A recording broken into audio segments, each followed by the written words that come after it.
விரும்பியது நடக்காது.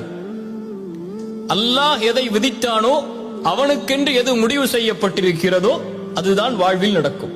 அதனால் இந்த உலகத்தில் ஒரு முஸ்லிமை பொறுத்தவரை எது அவனிடத்திலிருந்து எடுக்கப்பட்டாலும், எது அவன் விரும்பியது நடக்காவிட்டாலும், அவன் தேடிய உறவு கைகூடாவிட்டாலும், அவனை பொறுத்தவரை அவன் மனதில் நினைப்பது இது அல்லாஹுடைய நாட்டத்தில் உள்ளது.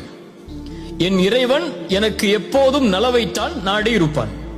எனக்கு அநீதம் செய்பவன் இறைவன் அல்ல, எனக்கு நலவு செய்பவன் தான் என் இறைவன். என் தாய் எனக்கு கெடுதல் நினைக்க மாட்டாள், என் தந்தை எனக்கு கெடுதல் நினைக்க மாட்டாள், என்னை நேசிக்க கூடியவன் எனக்கு கெடுதல் நினைக்க மாட்டான். அதுபோல்தான் என்னை படைத்தவன் இவர்களை விடவெல்லாம் மேலானவன்.